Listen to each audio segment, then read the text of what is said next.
ETF index mutual funds నేర్చుకుని stock మార్కెట్లో రాణించాలనుకుంటున్నారా? వెంటనే ఈ నెంబర్కి కాల్ చేయండి.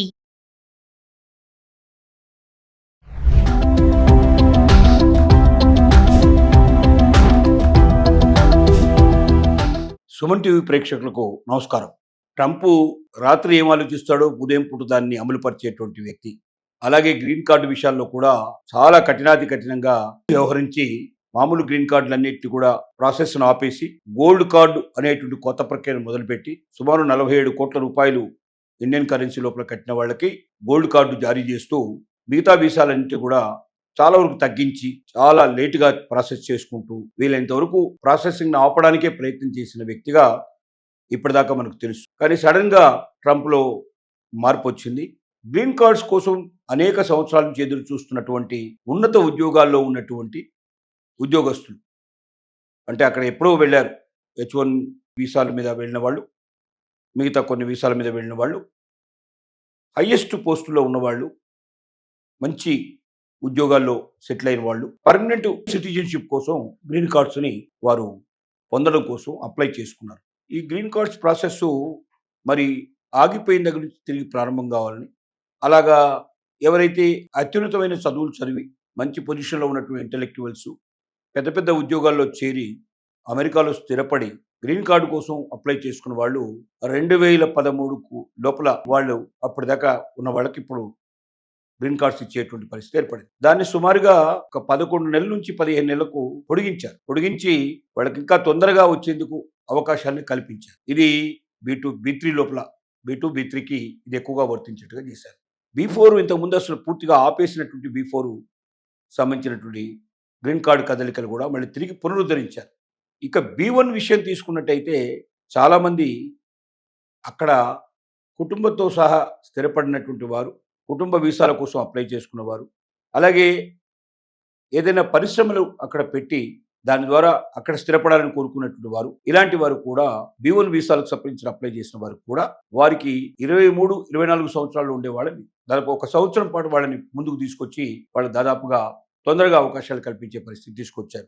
దీనివల్ల ఎదురు చూస్తున్నటువంటి అవకాశాలు తొందరగా దొరికే పరిస్థితి ఏర్పడుతుంది. ఎందుకంటే ట్రంప్ ఆలోచించింది ఏమిటంటే ఉన్నతమైన విద్య చదివిన వాళ్ళు, ఉన్నతమైన పదవుల్లో ఉండేటువంటి వాళ్ళు, ఆ దేశానికి ఎసెట్స్ వాళ్ళు, వాళ్ళ వల్ల అమెరికాకి ఎక్కువగా సంపాదన వస్తుంది, ఎక్కువగా జ్ఞానం వస్తుంది, ఎక్కువగా దేశం సుసంపన్నం అవ్వడానికి, దేశం బలవంతం అవ్వడానికి వాళ్ళు ఉపయోగపడతారు. అలాంటి వాళ్ళు కావాలి దేశానికి. ఎవరైతే ఈ దేశంలో చదువుకొని ఈ దేశంలోనే ఏదైనా జాబ్ పొంది దాని మీద వచ్చిన డబ్బుతోటే చదువు పూర్తి చేసుకొని, అలాగే ఈ దేశంలో స్థిరపడిపోయి ఈ దేశంలో వచ్చిన డబ్బును ఎప్పటికప్పుడు విదేశాలకు పంపించాలి, వాళ్ళ దేశానికి పంపించుకోవాలనుకునేటువంటి ఆలోచనలో ఉండేవాళ్ళు ఈ దేశం మీదనే పూర్తిగా ఆధారపడి ఈ దేశానికి ఏమి ఇవ్వలేనట్టు వాళ్ళు అనవసరమైన వ్యక్తులని చెప్పి ట్రంప్ యొక్క ఆలోచన.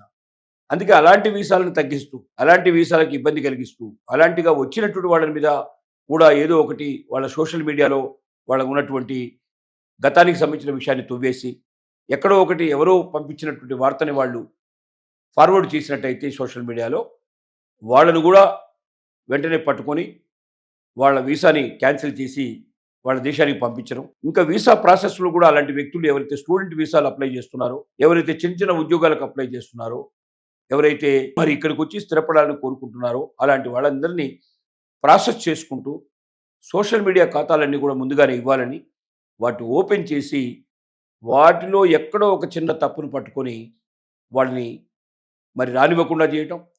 ఆల్రెడీ దేశంలోకి వచ్చిన వాళ్ళకు కూడా వాళ్ళు చిన్న చిన్న తప్పులు ఏదైనా చేస్తే కూడా, ఏదైనా వారు ట్రాఫిక్ లోపల నియంత్రణ కూడా ఏదైనా చిన్న తప్పు చేసినా, ఫైన్ కట్టినా, లేక ఆ దేశాన్ని కించపరిచేట్టు కానీ, లేక ఆ దేశానికి సంబంధించిన మిత్ర దేశాలను ఎక్కడైనా కించపరిచేట్టు కానీ ఒక చిన్న తప్పు జరిగినా, ఏది దొరికినా వెంటనే వాళ్ళని వాళ్ళ వీసా క్యాన్సిల్ చేసి వాళ్ళను వాళ్ళ దేశాలకు పంపించేట్టు ఏర్పాటు చేస్తున్న పరిస్థితుల్లో ఈ మంచి న్యూస్ ఇప్పుడు ఏంటంటే B2 B3 వీసాలను మళ్ళీ సమయాన్ని కూడా ఎక్కువ పెంచి, అంటే గతంలో 2013 లోపల ఉండేటువంటి 2013 ఎండింగ్ దాకా 2014 వరకు తీసుకురావడం, అలాగే మరి B1 వీసాలకు సంబంధించిన వాళ్ళని 1 సంవత్సరం దాదాపుగా ముందుకు తీసుకొచ్చేసి వాళ్ళు 2024లోకి వాళ్ళకి ఇప్పుడు అప్లై చేసిన వాళ్ళకి కూడా ఇచ్చేట్లు ఏర్పాటు చేయడం, ఇలాంటి కొన్ని అవకాశాన్ని పెంపొందించడం ద్వారా కొంతమంది అయినా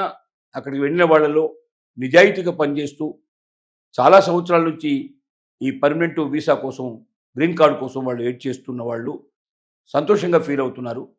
గ్రీన్ కార్డు తొందరగా వస్తుంది. అమెరికాలో స్థిరపడగలిగే అవకాశాలు ఏర్పడతాయి. ట్రంప్‌లో కూడా మార్పు వస్తుంది. మనకి ఇక భయం లేదు. మనకి ఖచ్చితంగా మనం అమెరికాలో ఉండిపోవచ్చు. మన జాబ్‌కి ఏ రకమైన ఇబ్బంది లేదు. మన జీవితం లోపల మనం హాయిగా ఉంటాము.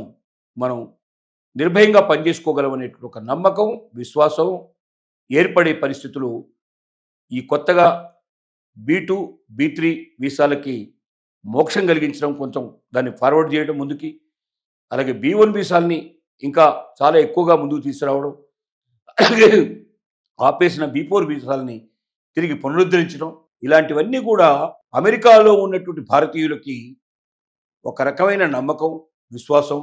ఆ మధ్య ట్రంప్ తీసుకున్న నిర్ణయాల వల్ల ఎప్పుడు వెళ్ళిపోతావో మనం ఈ దేశాన్ని వదిలిపెట్టి, మనకి ఎక్కడ ఇబ్బంది కలిగిస్తారో, అసలు భారతీయులు ఇక్కడ ఉండగలుగుతారా, పూర్తిగా విడిచిపెట్టి వెళ్లాల్సిన పరిస్థితి ఏర్పడుతుందా, ఈ దేశం మీద ఎన్నో ఆశలు పెట్టుకొని మేము వచ్చి ఇన్నేళ్ల నుంచి మేము ఇక్కడ స్థిరపడ్డామే, మన జీవితం ఏమైపోతుందో అని భయపడ్డ వాళ్ళందరికీ కూడా ఒక నిర్భయంగా ఉండేటట్టుగా, ఒక నిశ్చయంగా ఉండేటట్టుగా ఈ దేశంలో ఇంకా నాకు అవకాశం ఉంది. ట్రంప్ తీసుకున్న కొత్త నిర్ణయం ద్వారా తొందరగా నాకు గ్రీన్ కార్డు వచ్చే అవకాశం ఉంది. నేను ఇక్కడ పర్మనెంట్గా ఉండిపోతాను. ఈ దేశ పౌరుడిగా కూడా నేను ఉండిపోతాను అన్న ఒక నమ్మకాన్ని, విశ్వాసాన్ని ఈ కొత్తగా గ్రీన్ కార్డుల యొక్క మోక్షం కొంచెం కదలికలు ముందుకు తీసుకురావడం వల్ల ఆ రకమైనటువంటి ఒక మంచి అవకాశంగా భావిస్తూ కొంత నిర్భయంగా, నిశ్చలంగా ఉండడానికి మరి కొంతమందికైనా అవకాశం కల్పించబడిందని చెప్పుకోక తప్పదు.